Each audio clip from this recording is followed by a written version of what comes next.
Arratsaldeon eta ongi etorria guztiak, bertaratu zaretenak eta etxetik jarraitzen gaituzuenak Donostia Sustainability Forumaren saio honetara.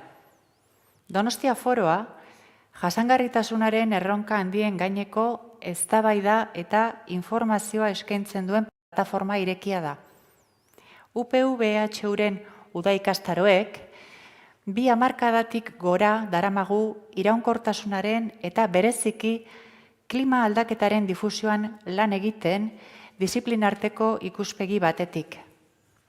Aurten beste urrats bat egin dugu eta Euskal Erakundeen babesarekin plataforma espezifiko bat sortu ahal izan dugu non zientzialariak, eragile publiko eta pribatuak eta erakundeak gonbidatu ditugun gure iraunkortasun foroan parte hartzera. Gaurko saioan, Uda ikastaroek eta Elhuyar Fundazioak elkar harturik, Arantza Aldazabalen eta Ana Galarragaren arteko elkarrizketa eskaintzen dugu. Non, Euskal Herriko isuri atlantikoaren ingurumenaren eta lehen sektorearen arteko harremana aztertuko den. Ana Galarragaren galderei erantzunez, Arantza Aldazabalek klima larrialdiaren testuinguruan lehen sektoreak duen papera aztertuko du, eta ingurumenaren kudeaketarako eskala egokia lortzeko gakoak ere izango ditu hizpide. Arantza Aldazabal Roteta, 2008tik EHUko landare biologia eta ekologia saileko irakaslea da. Ikerketari dagokionez, fisioklima CO2 deritzon ikerketa talde konsolidatuaren baitan, larrazaren ekologia izeneko ikerketa lerroaren ikertzaile nagusi ere bada. Pirineo mendietako abeltzantza sistemari buruzko tesi egin zuen, eta handik aurrera lurzoru, landare eta animalien arteko eraginen azterketara bideratu du bere ikerketa. Azken urteetan, eskualde atlantiarreko mendiko hartzantza sistemaren iraunkortasunaren inguruko ikerketa sustatu du. Helburu argi batekin, ulertzea aldaketa globalaren eta mendi eremuetako biodibertsitatearen arteko elkarrekintza. Eremu horien iraunkortasuna bermatuko duen kudeaketa eraginkor bat diseinatzen laguntzeko. Ana Galarraga Estaranek albaitaritza eta elikagaien zientzia eta teknologia ikasi zituen, baina zientziaren divulgazioan egin du bere ibilbide profesionala. Elhuyarren barruan, Elhuyar aldizkariko erredaktorea izateaz gain, komunikabide ugaritan kolaboratzen du. Zientzia gizarteratzeko beste ekimen batzuk ere antolatzen ditu tartean, haur eta gaztei zuzendutakoak. Parte hartze saioak, sariketak, zuzeneko ekintzak, ipuiak, hitzaldiak, bere lan guztietan garrantzia berezia ematen die berdintasunari, euskarari eta elkarlanari. Eskerrik asko Biloi, gurekin egoteagatik gaur arratsaldean, eta eskerrik asko bereziki Elhuyarri hitzaldi honetan laguntzeagatik. Zuena da hitza. Aurrera.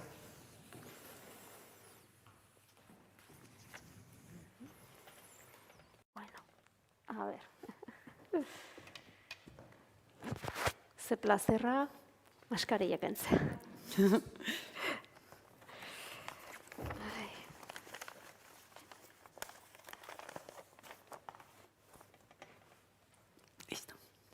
Bueno, arratsaldeon eta eskerrik asko aurkezuenarengatik eta ona gonbidatzeagatik, zeinekin eta Arantza Aldazabalerekin gainera. Nik behintzat asko ikasi dut beragandik eta espero dut zuentzako ere aberazgarria izatea gaur hemen izango dugun solasaldia. Konbidatuta zaudete edo zeinunetan galderak egitea edo ekarpenak egitera bai hemen zaudetenok eta baita streaming bidez jarraitzen ari zaretenok. Uste dut hemen ikusi ahal izango ditu dela txekoen galderak edo komentarioak eta horretara gonbidatzen zaituztegu. Eta espero dugu, hoxe, zer pentsatua emango dizuela Arantzak, eta pentsatzen hasteko, lehenengo galdera izango litzateke, zer ulertzen dezun edo nola ikusten dezun, nola kokatuko zenuken, definituko zenuken, iraunkortasuna edo jasangarritasuna. Danok igual ez bai deu berdin ulertzen, eta hortaz da, hau, ez da? Bai, hori da. Bueno, lehenik eta behin mila esker, elkarrezketa honetara gonbidatzeagatik.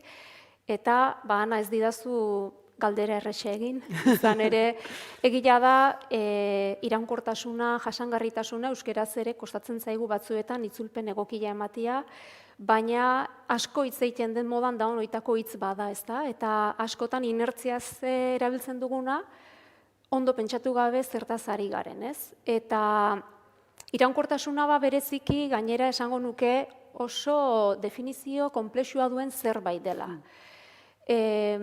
Definizio berez erres bat esan daiteke. Iraunkortasuna berez da biosfera eta gizateria, bertan bizi garen gizarteak, orekan koexistitzen, koexistitzeko gaitasuna, ez da?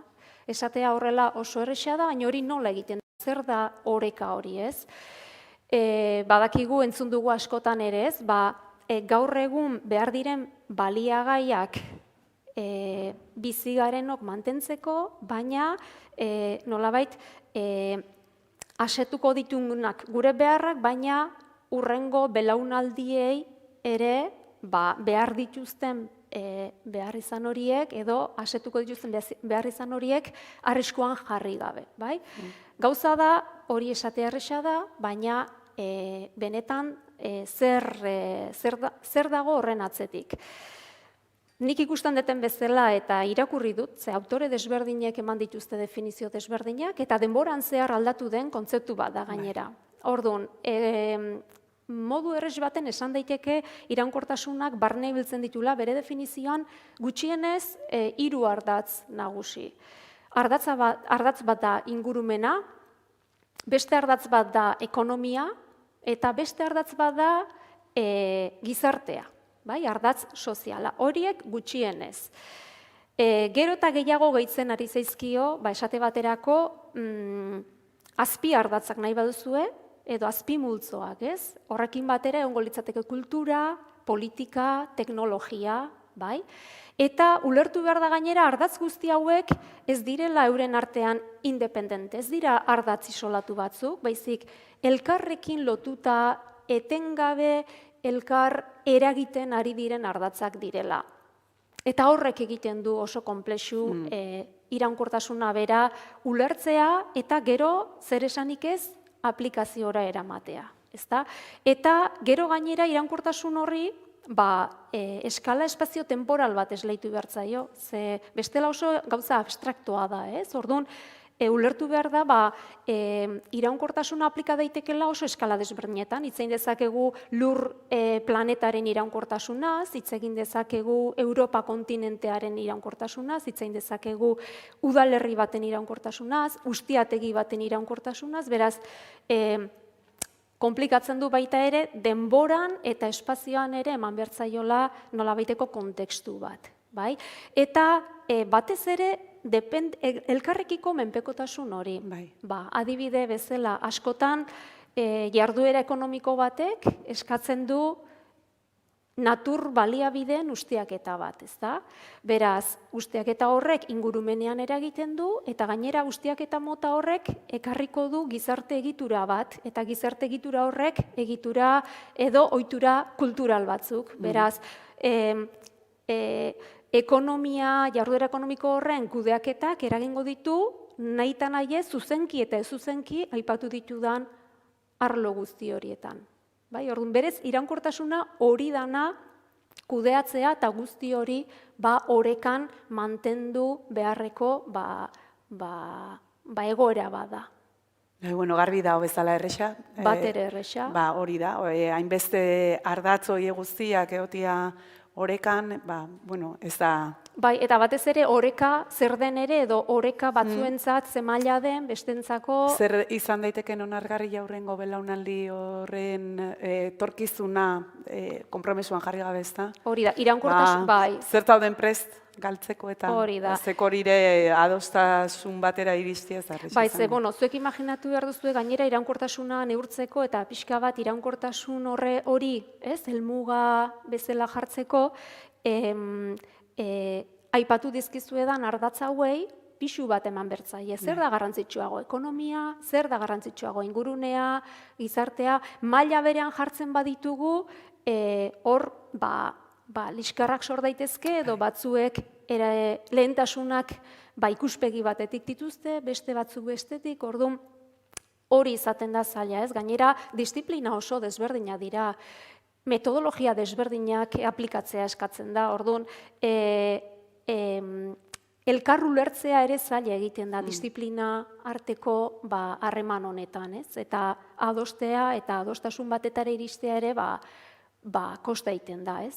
Baina egia da gaur egungo egoerak eskatzen dula ala beharrez horrelako bai antolaketa bat, esfortzu bat eta dudarik gabe gaitasun bat multidisciplinaritate horretan erabakiak hartzeko eta kudeaketa jasangarri bat diseinatu eta burutzeko.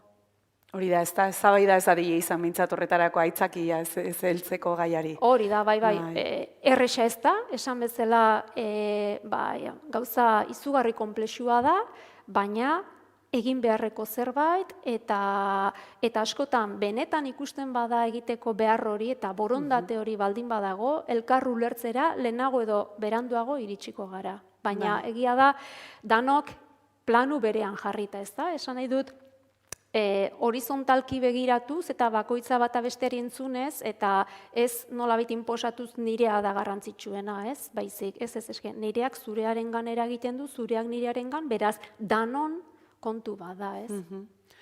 Aipatu dituzun ardatz horietan, esan dezu oso importantia dela espazio eta denbora batian kokatzia, orainari helduko diogu igual, eta disiplina horietatik guztitatik, igual ekologiaren ikuspegitik eta lehen sektoretik, hortan diarduzu, hortan zara ditua eta hori ikertzen duzu, orduan, hortik begiratuta, zer harreman da lehenengo sektorearen eta jasangarritasunaren artean?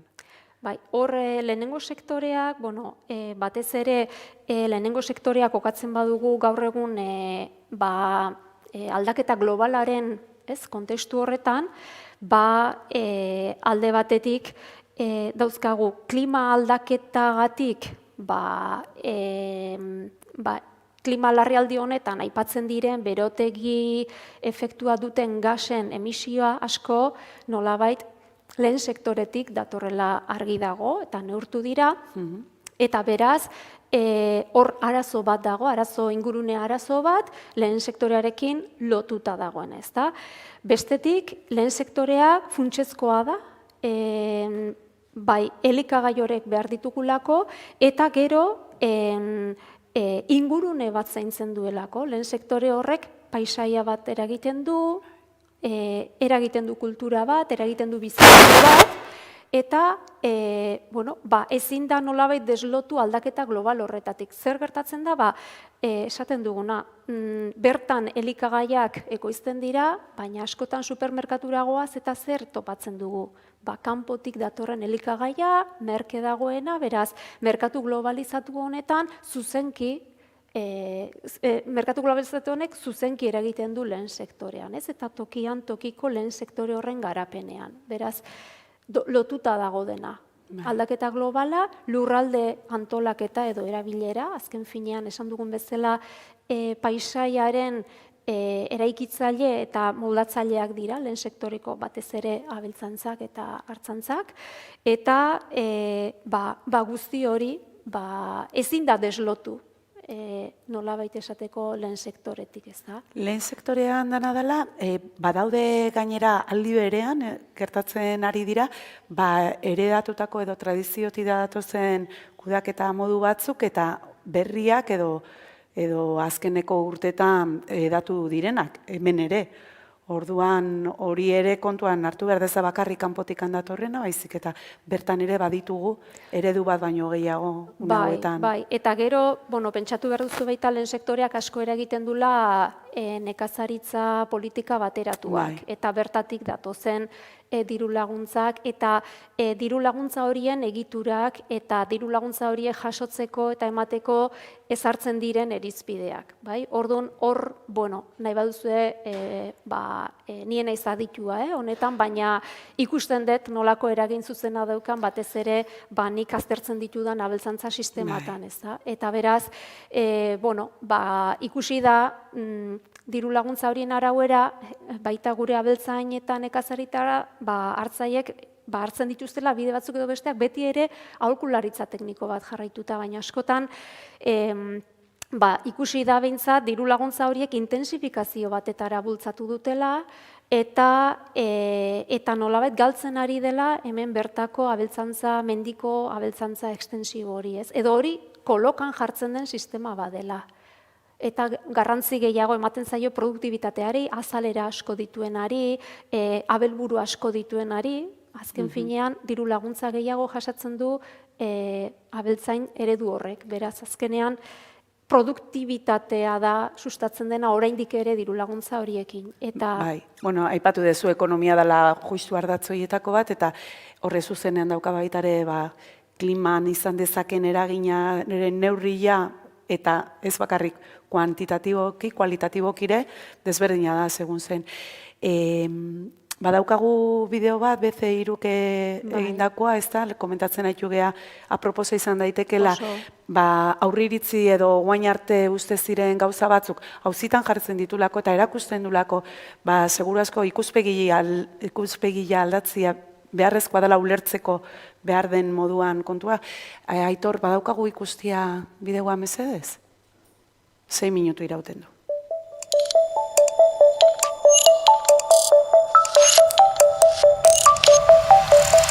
Ikertzaileen azterketen arabera, gizakiek eragindako berotegi efektuko gasen emisioen 14% abeltzaintzak eragindakoak dira. Industriaren eta garraioaren emisioak erregai fosilek eragiten dituzte. Nekazaritzak berriz, jatorri biogenikoko metano eta oxido nitroso gisa isurtzen ditu gas gehienak. Hala ere, hausnarkarien metanoa ez da ikatzak edo petrolioak sortutako CO2 gasen berdina. Erregai fosilak erretzen ditugunean, CO2 berria isurtzen dugu atmosferara. Eta honek 100 urte irauten du, lehendik pilatuta zegoenari gehituta. Metano biogenikoaren kasua desberdina da. Belarrak eta gainerako landareek atmosferako CO2 hartzen dute fotosintesiaren bidez. Animalia batek ura jan eta korrok eginez metanoa isurtzen duenean, hori ez da atmosferako metanoaren estok garbira gehitzen. Izan ere, metanoak ez du luzaroan irauten atmosferan. Hamarkada bat igar ondoren, metano hori CO2 bihurtzen da berriro, fotosentian erabiltzen dena zikloa itxiz. Prozesu hori behin eta berriro errepikatzen da.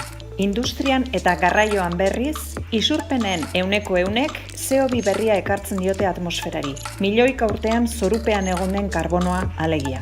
Demagun atmosferako CO2-aren estoka urez betetako bainuontzi bat bezalakoa dela. Bainuontzia atmosfera da, ura CO2 atmosferikoa, iturriko zurrusta CO2 emisioak dira eta ustulekua atmosferatik CO2a kentzeko berezko gaitasuna da. Industria iraultzaren aurretik, ur zurrustaren kantitatea ustubidean zijoanaren berdina zen. Beraz, bainuontziko ur maila etzen aldatzen eta hala gertatzen zen atmosferako CO2 kontzentrazioarekin ere. Industria iraultzak oreka hori irauli egin zuen, iturria oso azkar eta bortizki irekiz.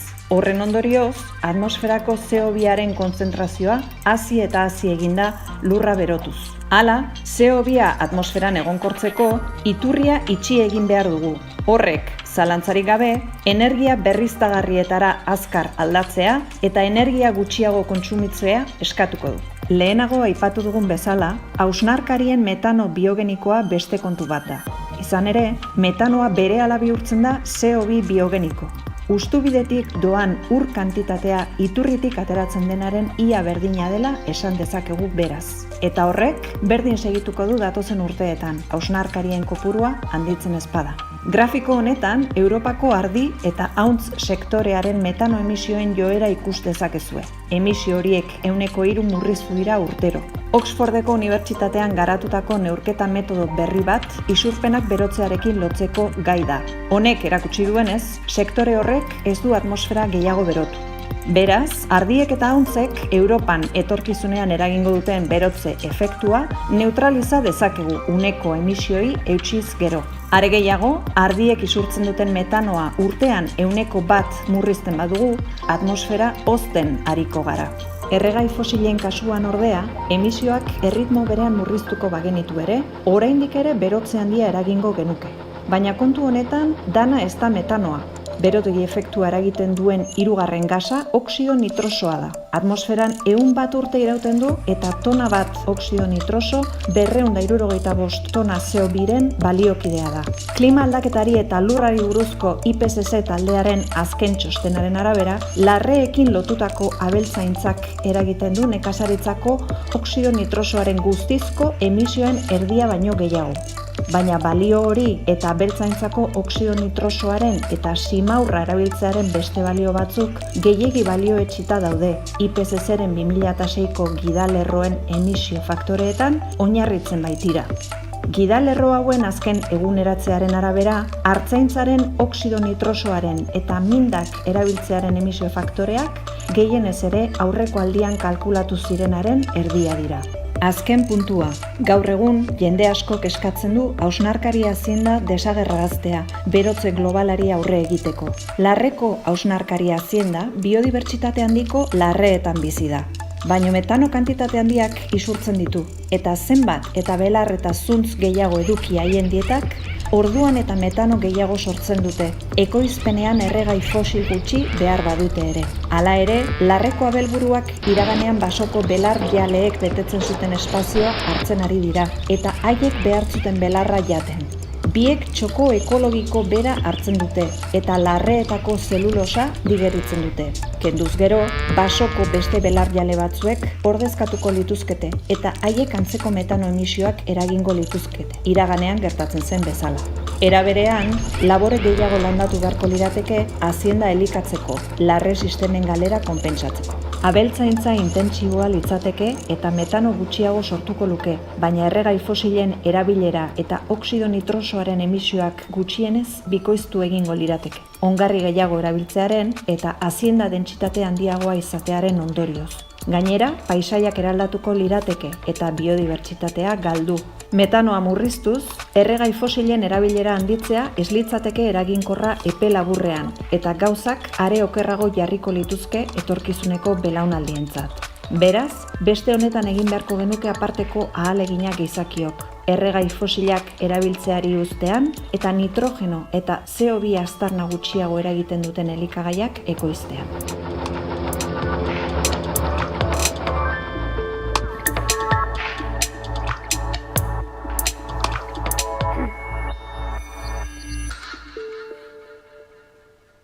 Eskerrik asko, Aitor.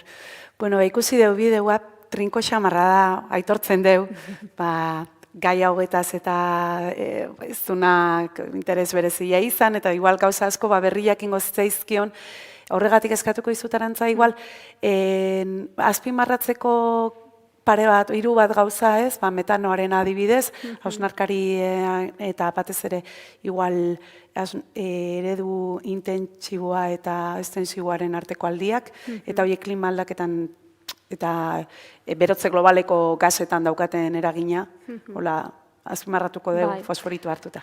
Bai, ez egia da, merezi du bideoa berriro ikustea, lasaiago geldituz behar duzuen momentuan, ze mezu interesgarriak ematen ditu. Nik, anak eskatuta azpimarratuko nituzken ideia nagusienak dira lehena, ezin ditugula sartu zaku berean, berotegi efektua eragiten duten gas guztiak. Gauza bada, erregai fosiletatik, ikatz petroleotik sortzen den CO2ak, CO2 horrek ziklo bat dauka, eta 100 urte iraundezake bere horretan CO2 bezala, eta hori da metatzen juten dena atmosferan, baina bestetik badago karbono biogenikoa, edo hau da metanoa kasu, metanoak beste biziziklo badauka, askoz ere azkarragoa, arinagoa, 10 bat urte irauten ditu metano bezala atmosferan, gero CO2 bilakatzen da, baina CO2 hori berriz ere landareak hartzen dute fotosintesi bidez eta berriz ere zikloan sartzen da. Hori da, Bai? orduan horren eragina ezin da inundik inoa parekatu. Hori da. Industriatik datorrenarekin. Orduan, berez abeltzaintzari, bai, bereziki abeltzaintzari esleitzen zaion nolabait arriskua edo klima aldaketaren aurrean da hausnarkariek beren liseriketagatik igortzen duten metan hori, bai? Beraz, ikusi da metanoa izatez ez dela arazo. Ze beti egonda eta gainera birziklatzen den karbono bada nolabait esateko, ez? CO2 hori ez da atmosferan metatzen, baizik bueltaka dabil etengabe. Hori alde batetik, gero ere aipatu du nitroso oxidoa. Nitroso oxidoa batez ere sortzen da nekazaritza eremutan ongarrien bidez eta pixka bat nolabait hazkunde intentsibo bat bilatzen denean. Pentsuen eriketa eta pentsuen ekoizpenean. Beraz, noski gure edo nolabait abereek pentsu hori hartzen dute eta gero nekazaritza lurrak giza elikadurarako ere ongarritzen dire eta bar, ezta? Beraz, nitroso oxidoa daukagu beste arazo bat dena eta egia da CO2 ikusi dituzue pixkat ekibalentziak, ez? Oxido nitrosoak balio ditu 275 aldiz CO2 gehiago, ez? Beraz, oxido nitrosoa da gauza bat, aldan neurrian minimizatu beharko litzatekena eta horretarako ikerketa pila ari dire egiten eta nolabaite hori kontutan hartzen da, bai? Baina lehenengo mezua ez dela berdin. Bai, karbono guztia edo CO2 guzti hori ez dala berdin eta justu abeltzaintzari nolabait egozten zaiona metanoa dela biogenikoa eta berealaxe edo erres birziklatzen dena, bai? Gero hori bainu ontziaren metafora horretan ikusten da pixka bat zerk sortu duen desoreka, ze izatez iraultza industrialen aurreko nolabait CO2aren oreka hori mantentzen zen eta baziren abereak eta herbiboroak eta hausnarkariak eta bar, bai? Hori alde batetik. Gero bestetik baita ere planteatzen duen beste ideia bat.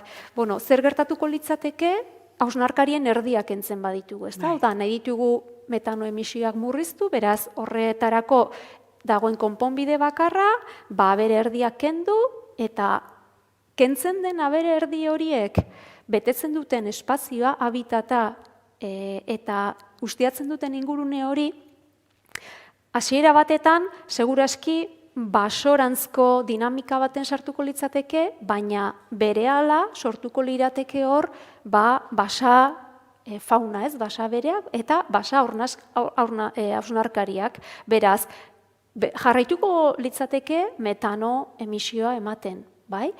Ez gendukena da guk, nolabait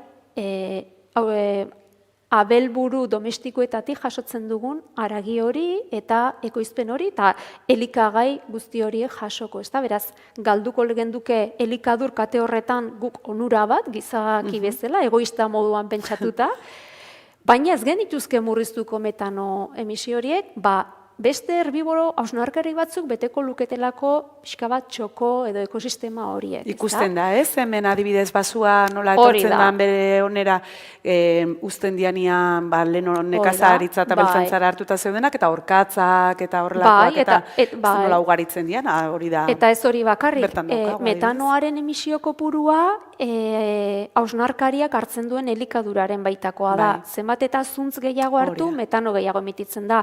Beraz, zurezko landarez elikatzen diren basa fauna horietan, zurezko lignina horrek are eta zuntz gehiago, metano gehiago, beraz, ikusten da, nolabait, herbiboro edo hausnarkari domestiko horiek kenduta, ganaduak kenduta, murriztuta, metanoaren emisio hori epe laburrera behar badazio zer somatuko litzateke, baina epe luzera beste oreka batetara iritsiko ginakela eta txokori beteko litzatekela, ezta?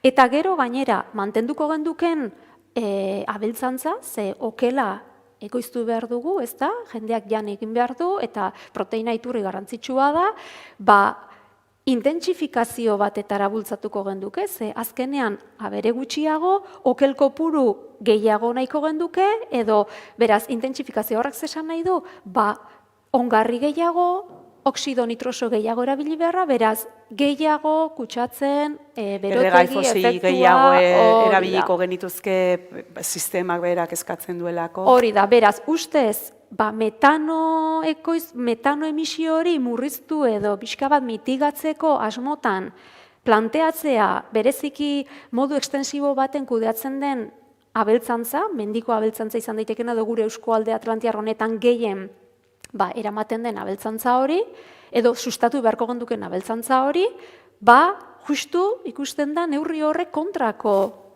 eragin bat lortuko lukela. Eta hor, aipatzen du azkenean gainera,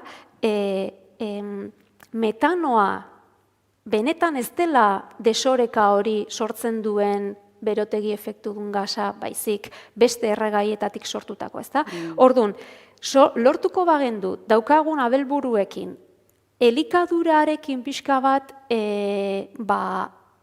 jokatuz, gehi ongarritze sistemekin eta pixka bat ustiategi mailako kudeaketa hori hobetuko balitz pixka bat emisio hori jesteko, urte edo epeluzera lagunduko gendukela ozten, ezta? Pixka bat CO2 maila hori jesten. Beraz, justu kontrakoa lortuko genduke uste dana eginez, ezta? Hori da. Hau, okerrezpan hau, Europako ikerketa bada, eta honea ekarrita, hemen ere gauza bea, azkeneko urtetan lehen esan deguna, ez? Ordezkatzen ari dira igual onbeharrez, edo ustez bide honetikan juteko esplotazio intentsibo aldera eta bar, eta zuek hori izate ikertzen, ez da? Nola egin benetan, emaitza izan dadin hobia, taldi berian, iraunkortasunaren puzle erraldoi horretan eta inzaia dana orekan izateko, horretan laguntzeko, ez da? Lehen aipatu dizudan bezala, iraunkortasunean guk ikusten duguna da, bolo-bolo dabilen hitza dela, eta ematen du guztiak ikusten dugula argi, ez? Iraunkortasun horretara joan behar dugula, eta ekonomia zirkularra, eta pixka bat,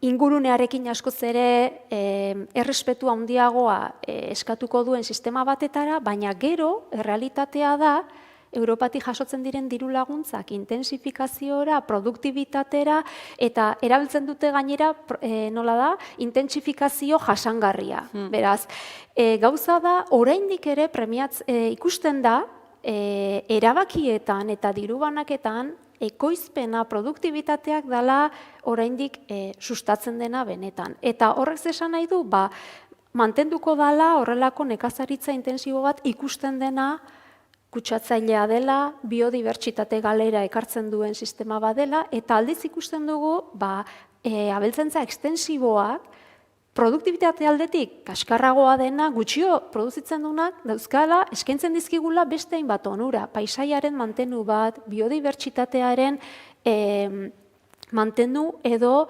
emendioa, lurtzoruaren osasuna emendatzen du hainbat onura, eta ez dugu hitz egin, baina elikagaien kalitatea.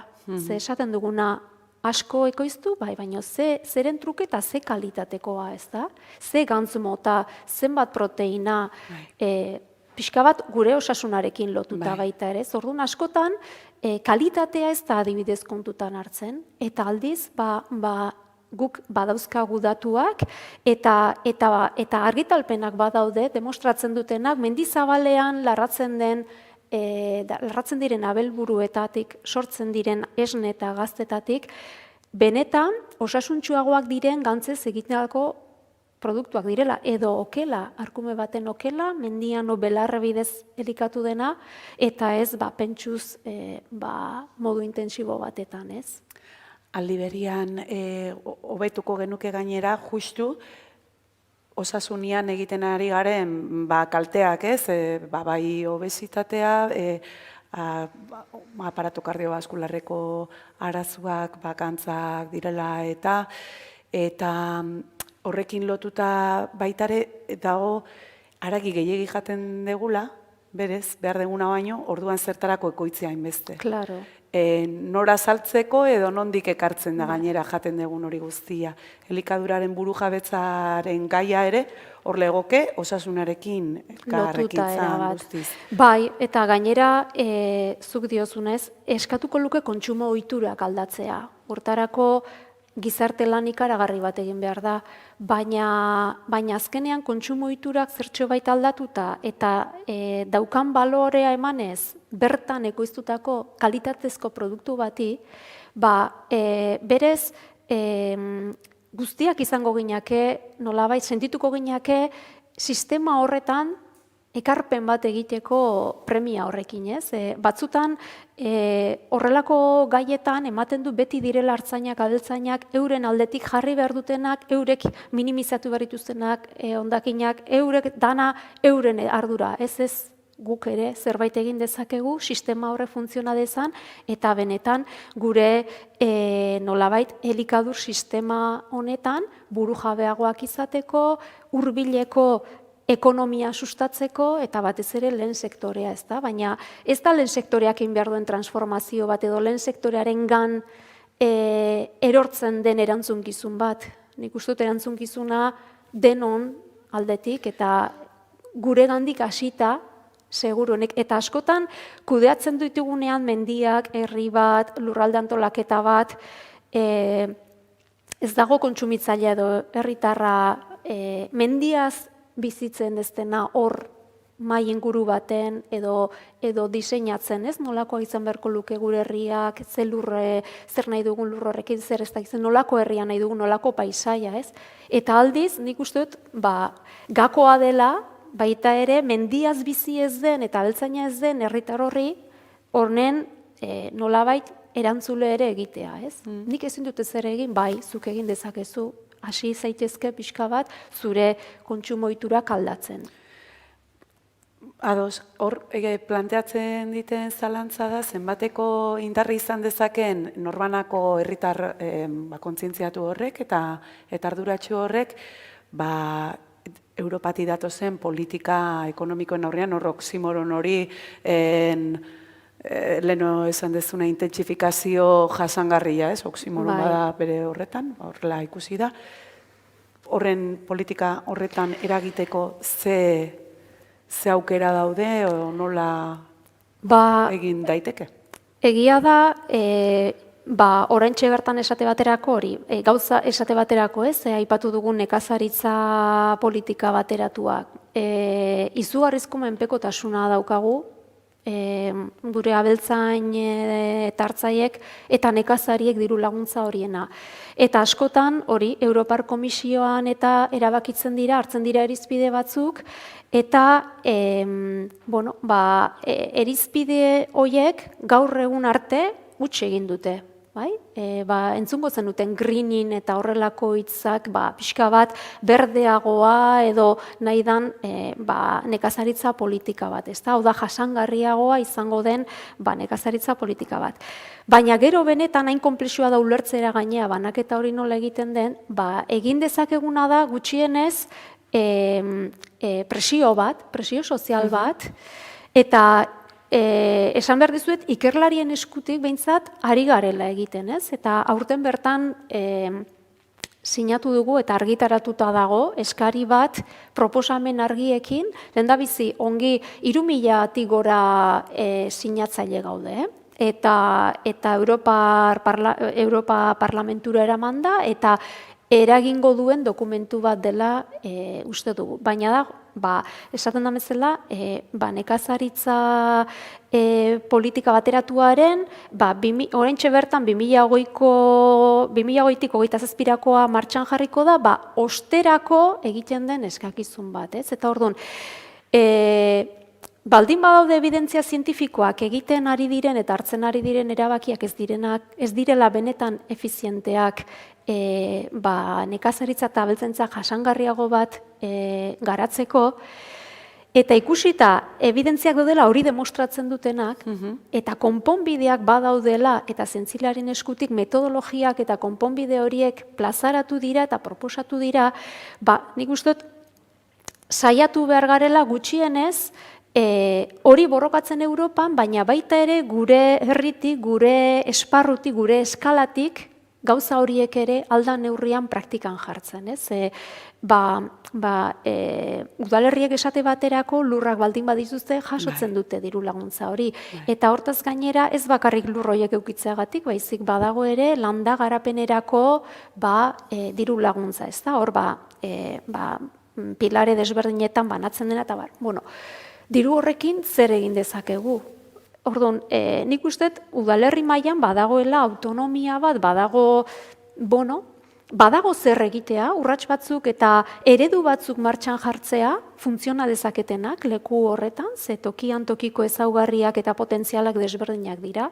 Eta hortik abiatuta, nik uste eredu egokiak eta benetan balio eta funtzionatzen duten eredu batzuk erakusteko gai bagera, horrek ekarriko du pixkanaka jendea ere kontzientziatzea eta behar bada merkatua ere pixka merkatu dinamika hau polikinaka aldatzen hastea, ezta? Ikusi genuen adibide bat justu konfinamendu garaian izan ginean erabaki zutenean azokak kalean ez egitatzen mugimendu egon zan, hori posible izateko eta erakusteko leku seguruak zirela eta supermerkatuak ez izatea aukera bakarra.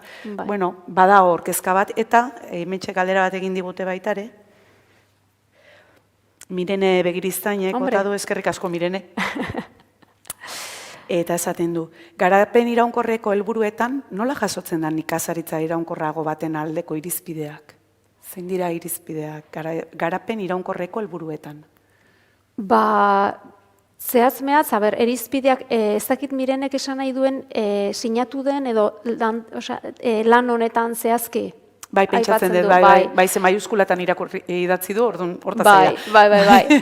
Bai, hola puntuz ezin dut ondo gogoratu lana zehatz-mehatz, 10 puntu dauzka, eta zehazki, ondo oroitzen dudan puntu bada, baina ez dakit zehazki Mireneri erantzungo diodan galdera horrekin, aipatzen da aldaketa bat izan behar duela helburuetan edo emaitzetan oinarrituriko diru laguntzen banaketa eta ez lurralde edo lursail bat edo helburu batzuk eukitzearen truke, hau da. Daukazunagatik dirua jasotzea baino egiten duzunagatik hori aldaketa ikaragarria da. Hori ikaragarria izango litzateke.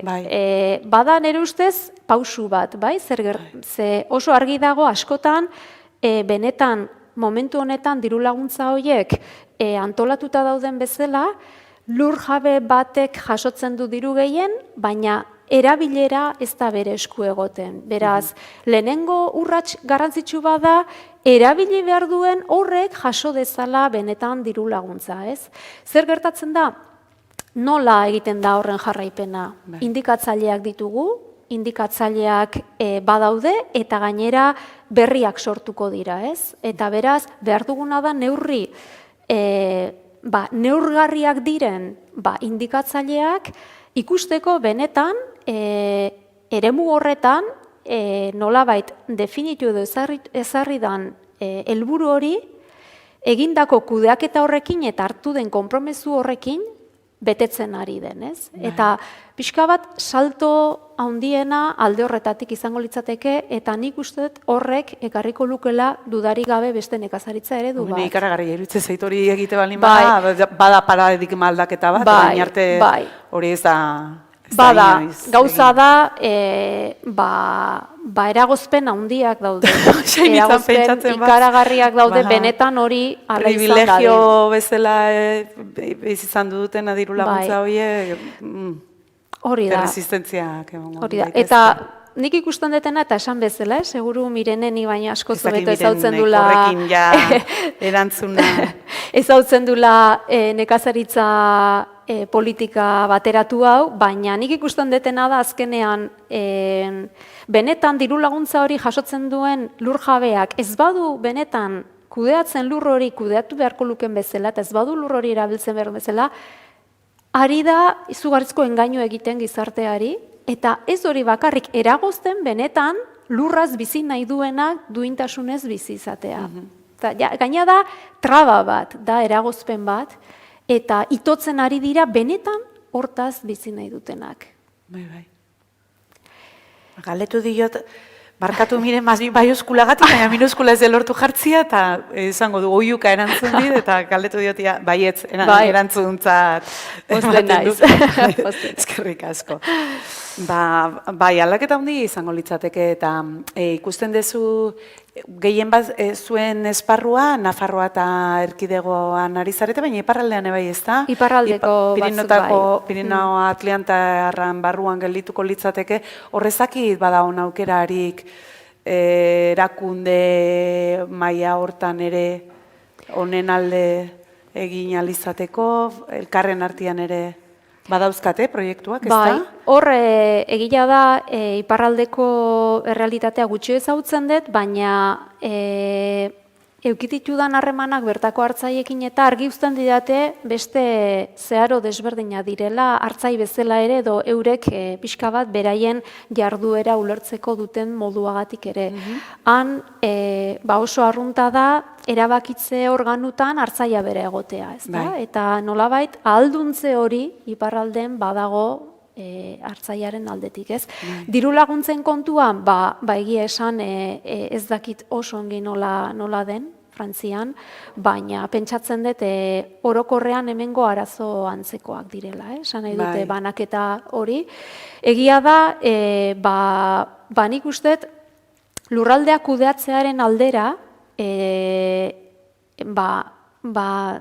benetan, lur jabeak diren, edo nik uste lursail gehiago direla nekazariak berak dituztenak, beraz, kasu horretan jabea eta erabiltzailea berdina bada, errexo da, ezta? Eta batez ere eurak pixka bat beraien elikagaiak merkaturatzeko errestasun gehiago dituzte, beste mundu bada, ezta? Baina berez Europatik datorren diru honen banaketa, egia esan, pentsatzen dut oinarrian jarraitzen dela pixka bat ekoizpenari begira edo produktibitateari begira. Eta ze prozedura, ze aurrikuspen dauzkazue prozedura ikuspegitik eta luzatu daiteken eta denboran bazuek egindako eskaera horrek noiz eduki dezaken erantzun bat edo... Urteak, esan nahi dut, oraintxe bertan, badakit, iaia,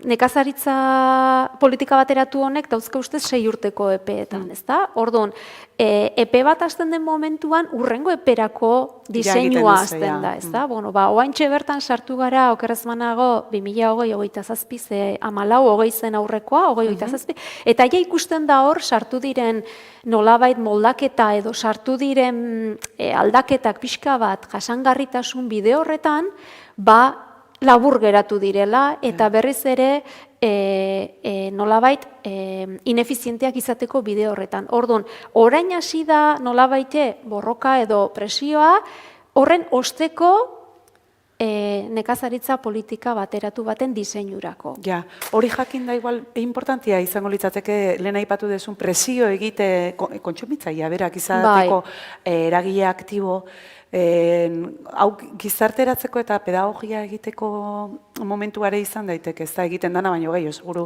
zuek eta egiten dezuela, baina...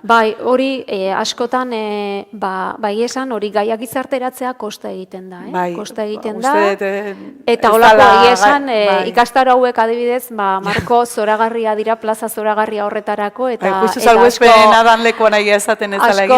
asko eskertzen da, baina jardunaldiak, mai inguruak, adibidez udazkenean ueun eskutik ere naturzintzien topaketak egingo ditugu, orduan, eta gaiak aterako dira, gai hauek, ze azken finean kezkatzen gaituzten gaiak dira, eta jorratu beharrekoak, eta nik uste pixkanaka kontzientzia hori sortuko dugula, eta benetan, gutxienez saiatuko garela orain baino, pixkat gauzak hobeto egiten, ez?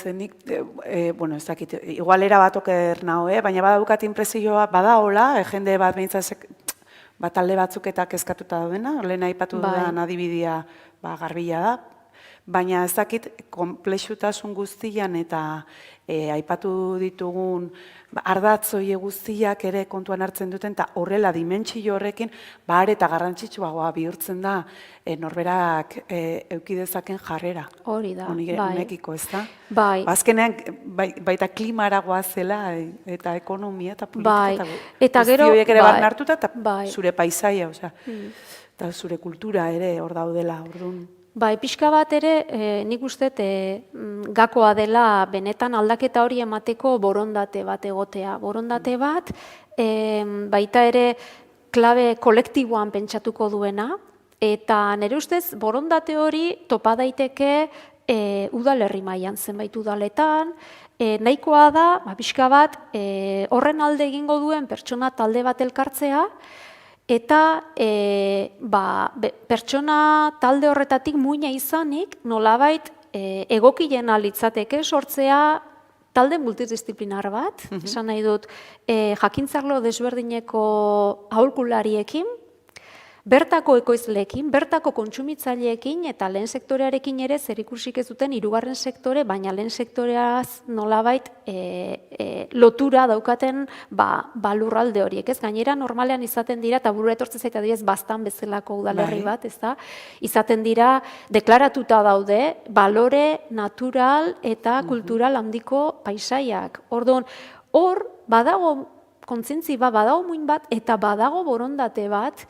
Hor, pixka bat, tokian, tokiko potentzial horrekin eta dituzten baliabideekin, pixkat iraunkortasun bide horretan jartzeko, ez? Eta hor, pixka falta dena da egitura bat koordinatuta,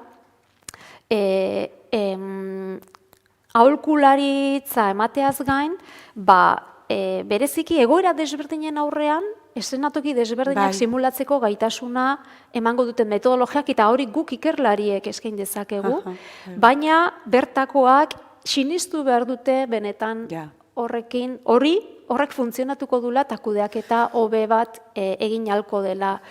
Eta baina gaina erabaki ez dituzte, ez dugu guk ikusten dut hor gure rola aholkulari. Alde batetik tresna metodologikoak jarri, pixka bat aurrikusi aldizateko zer gertatuko litzateken erabakia hartuta edo beste erabakia hartuta, baina erabakia herritarrek hartu beharko lukete. Hor adierazleak izan behar dute oso garbilak, ez da?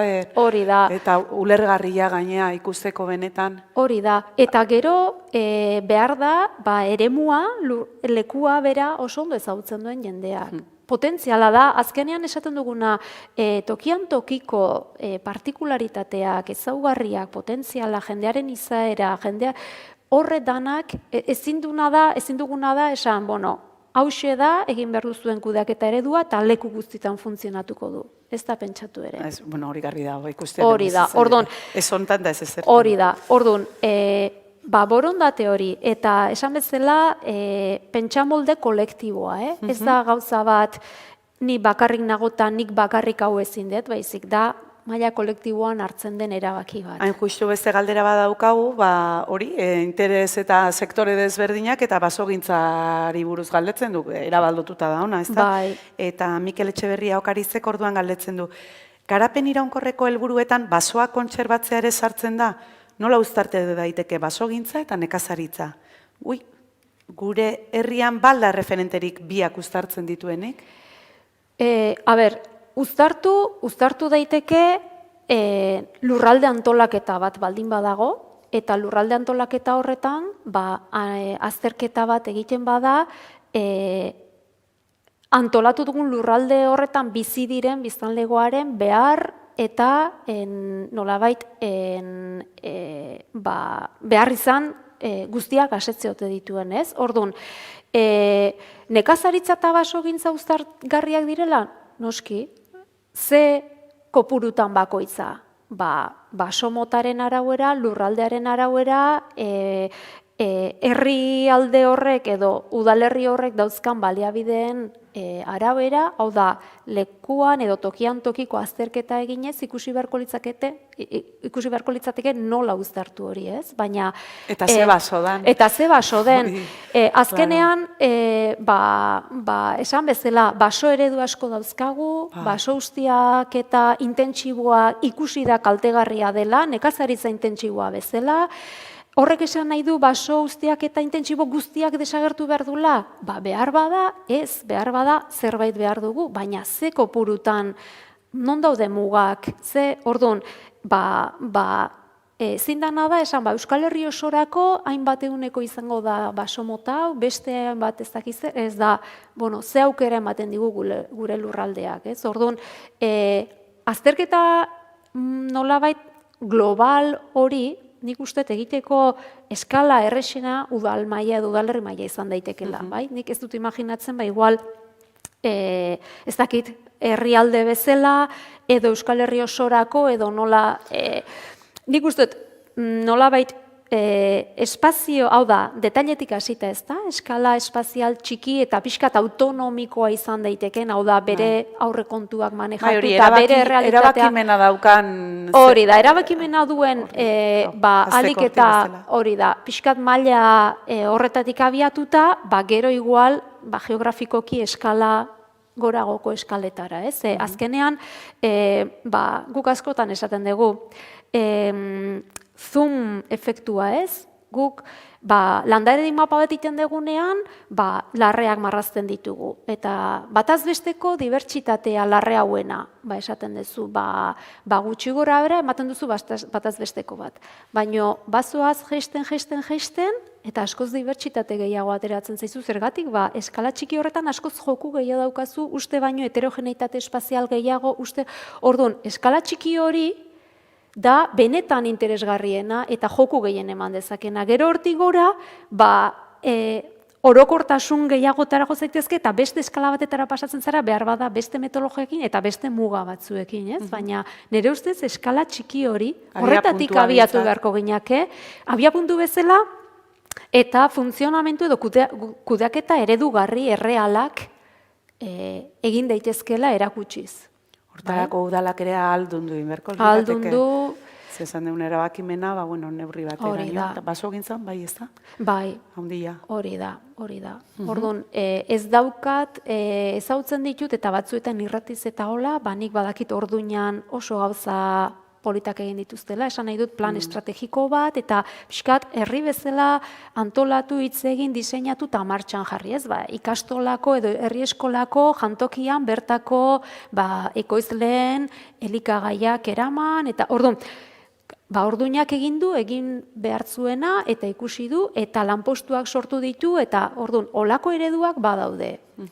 Ez ditut zehatz-mehatz ezagutzen nola bait, ez dakit esate baterako nekazaritza eta basogintza nola uztartu diren, baina nik usteet hasteko, eta nonbaitetik hasi beharko gara, errexo dela, olako kudeak eta jasangarri baterako bidea irekitzea eskala txiki horretan. Denbora aizaigu ja bukatzen, eta zuek ere nahiko dezu segurazko zerbait esan. Streamingekoak esan badute, ez? Jon, han mikrofonua.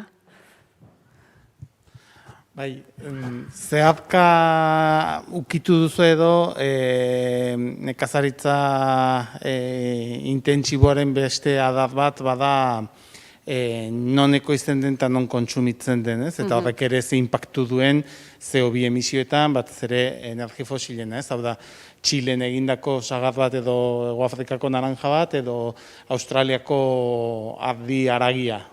Hemengo edozein supermerkatutan topatu daitekena eta intentsiboa ez derrigor, baino joera gehiago hurbileko nekazaritza batera, ez? Eta gainera eredu horiek ere, gero dakarten plastikoen kontsumoa, bestelako kalte batzuk ere. Horren inguruan zertzela da txoren bat, eta azkeneko kontu honekin ari zinetela ereduak ezpairik gabe tokian tokikotasun hori eta kontsumo taldeak eta ari diren nolabaite lan bat egiten, baina Euskal Herrian bertan herrialdeen artean sumatzen da hortan politika desberdintasunik edo benetan hain gaizki gaude eremu guzietan, zain dute, beti adibidez Bizkaiko eukalipto famatuaren zera, ez, baso eredu hori eduki da, Gipuzkoan azken boladan pinu intsigniaren kaltearekin eta pixka bat berriz eztabaida handi xamarra dagona, edo, Nafarroak behar bada beste baso eredu bat edo baduelako, ez? Ez dakit, bi alderdi horiekia. Eskerrik asko. Alde batetik, aipatu duzuna nekazaritza intentsiboa eta hori ez, non ekoizten den hori. Zorionez, gaur egun erabiltzen ditugun metodoak pixka bat, batez ere ustiategi edo eremu batetako jasangarritasuna lortzeko baino, berotegi efektua sortarazten duten gas hauen emisioen estimarako, metodo horiek, bizizikloaren metodoak deitzen direnak, bizizikloaren analisiak edo balorazioak, kontutan hartzen dute hori, esan nahi dut, behintzat, askotan inkestetan oinarritzen garen datuak dira, eta datu horietan galdetzen duzu elikaduraz bereziki, ez? Ze pentsu ematen duzu edo ze produktu erabiltzen duzu, ze ongarri eta osagaiak. Eta osagaiak ikusten dituzunean, jakin dezakezu nondik datorren osagai hori. Eta beraz, osagai horrek ekoiztu den tokian ekoiztu dela, kontutan hartzen da, leku hartan ere egin duen kaltea, inpaktua eta emisio hori ere sartzen da balantze osoan, bai? Orduan, esate bateko iparralden dagoeneko pentsutako bertan hazten dituzte pentsuak, ekologikoan gainera, soia ekologikoa badagoia iparralden ekoizten den lekurik, ez? Beraz, alde hortatik zenbat eta bertan sortzen den nekazaritza intentsibo edo intensifikazio hori bertako ekoizpenean oinarrituta bada, gaitz erdi, ez, alde hortatikan. Bestetik, esaten duzu herrialde desberdin arteko politika, egia esan, gure herri hontan gainera diputazioak existitzen diren egitura administratibo konplexu baino konplexuago honetan, gure inpresioa da bakoitza bere aldetik doala, erabakiak modu independente baten hartzen direla neurri batetan, badira, esate baterako Natura 2000 sarea eremuetarako eta babeslekuetarako eta hor egin behar da ahalegin bat bai ala bai elkarrekin erabakiak hartzeko, askotan bi herrialde artean banatuta geratzen direlako eremu horiek, eta beraz derrigorrezkoa, baina erabakiak hartzeko orduan, eta ez dago ohitura eta ez dago nik uste dut benetako borondatea gauzak elkarrekin erabaki, eztabaidatu eta partekatzearena. Nik borondate hori faltan botatzen dut, edo ez dut ikusten benetakoa denik. Eta askotan da, berandu jakiten ditugu gauza batzuk, erabakiak hartuta daudenean, gero ez dago elkar ulertze ona, nire ustetan, edo egoerak eskatzen duen harreman eta elkar ulertze sano hori eta benetako borondate hori nik ez dut ikusten oraingoz behintzat. Horregatik esaten dut, herrialde mailan ez dut ikusten aukeraik. Herri mailan eta berdin du ere kolore politiko desberdinekoak izatea, baina lurraldearekiko jendeak daukan maitasun hori eta sentimentu hori, eskualde batzutan emango da, eta hor emango dira baldintza egokiak benetako borondate bat gauzak modu desberdinan egiteko.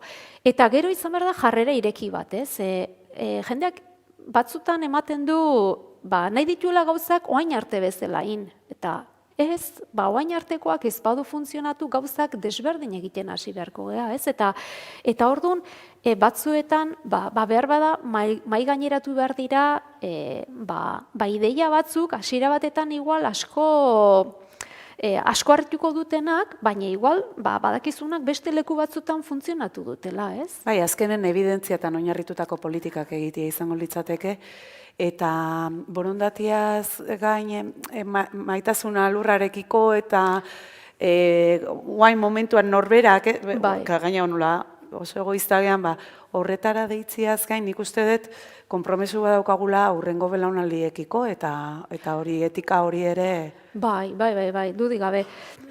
Gala- Eta dirua, hau da, eta dirua egon badago, eta Europatik badator dirua. Gauza da, zertan Zertarako erabiltzen bai? den, eta Askotan, hori, nik, joaten penaz ikusten dut adibidez, ez? Entzuten zaie askotan, beltzain eta hartzaiei mendia zikintzen nahi zaigu edo, sastrakaz betetzen, bale. Sastraka bere horretan ez da txarra. Ja, baina... Sastraka abereak erabiliz kudeatu daiteke, eta sastraka hori ireki daiteke, eta aldi berean elikadura bat ematen diozu animaliari, eta baina zer da, eta dirua erabiltzen da desbroze mekanikoak egiteko. Zuk leku bat desbrozatu, eta ez badituzu animalia bertan sartzen, 2 urtetara alperrik egin dezu, ordunik esaten dut. Eta ezin alda, desbrozatzeko diru hori, desbroze mekaniko baten gastatu ordez, ezin da hartalde bat alokatu, eta esan nahi dut, nola baita esateko, kontserbazioari edo sastraka hori ez isteko helburua izango duen hartalde bat ezin da erraminta bezala erabili? Zergatik ez? Egiten zen bezala. Egiten zen bezala. Esan nahi dut, eta ez dirua desbroze mekanikotarako da. Benetan, esan nahi dut, hori gauza txiki horiek ezin dira aldatu. Ezin ditugu gauzak, esate baterako, ez udan, ikuste ditut hartzaiak itota, belarra dutela, ganadua goian, eta ezin da egon laguntzaileak, ezin da egon lanpoltsa bat, abeltzain elkarteetatik sortu daiteken, esan nahi dut, bertako jendea edo jende prestatua da ona, baina ez dukana ez hartalderik, eta ez dukana, baino gustatzen zaiona ofizio hori, eta formatuta dagona. Bide batez lanpostua sortzeia. Eta ezin da egon laguntzaile talde bat udan baserritarrari laguntzeko, belarretan, ez dakit, eta lanpostuak sortze dituzu. Eta ez, desbroze mekanikotan zaizen bat 1.000 euro gastatzen. Ikusi deu, gaia oso komplexua dela, baina hori txikitik ere az hori da, daitekela eta zerbait pixka bat egiten. esan bezala modu irekian pentsatuta, eta orain arte egin ez diren konponbideak maigaineratuz, eta bertako jendiakin, eta bertako ekartu zerabakiak. Bai? Besterik? Bukatu inberdebia, ja pixka pasaga denborati, baina gustora hartuko dugu, beste ekarpen ema eta komentario edo.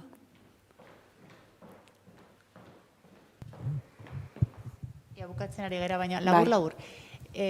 Aipatu duzun burujabetze eredu horretan, prezioak ez aldira eragozpena handia.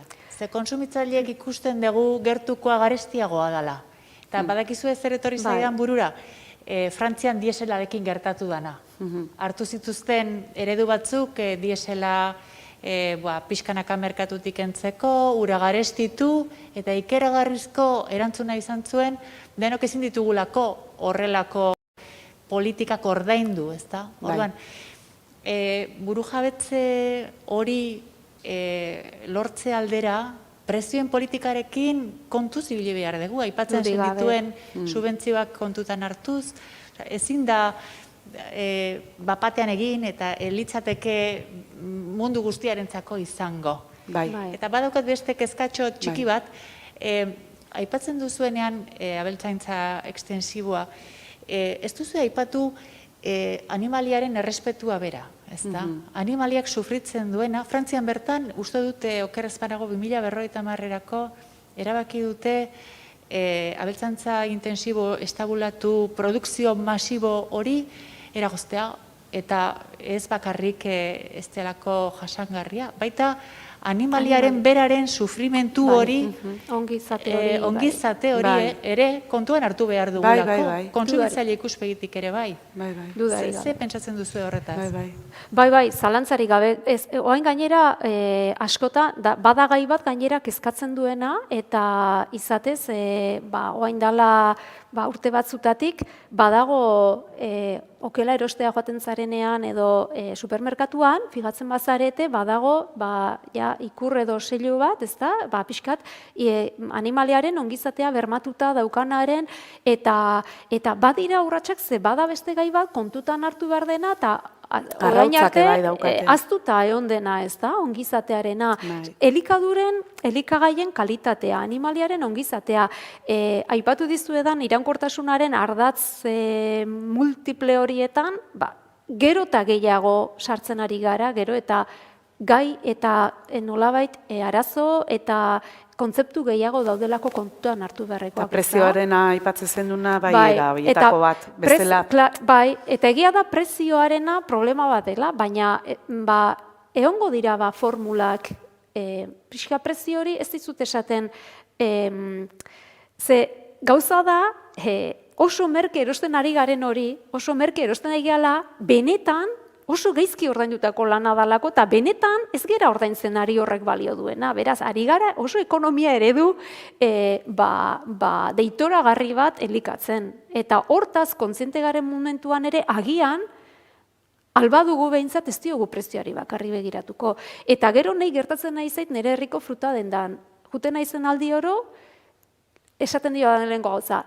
Hemengo zer daukezu, ze piper daukezu, ze tomatek eta lehenko baten, danak saldu ditut. Hemen esaten duzu, herriko zeak dia, eta jendiak erosi iteizu. Orduan, netzat aldaketa badator jendian aldetik. Ez dakit pandemiaren eragina den edo bertakoa bertan, baina egila da, jendia kontuatzen nahi dela. Benetan iraunkorrena, jasangarriena da, bertan ekoizten den hori jatea. Gure baserritarrak aidia, gordinik berde hartzen tomateak Merkabilbaura eramateko, Merkabilbautikan etortzeko gure fruta denda berdinera. Esan nahi dut, ze zirkolo, zenek montatu du, orduan, kontuatzen nahi gana da, bide zuzena dela ekoizletik kontsumitzailera, eta jendiak nire inguruan gero eta gehiago bilatzen du hori. Eta gero eta konsienteagoa da hori, merke erosten duen hori, dala, esan bezala, onartezina diren baldintzetan hazitako elikagai bat. Beste dozein produkturekin gertatzen da bezala. Hori da. Bai, igual bueltatze geha hasierara ez, oso importantia dela gizarteratzia gai hau edanak, eta pedagogia lan hori egitea. Ikusteko zer da hon atzian, eta zenbateraino da hon lotuta gauza bat bestearekin, eta azken finean, danean eragiten deula, egiten dugun erabaki bakoitzarekin.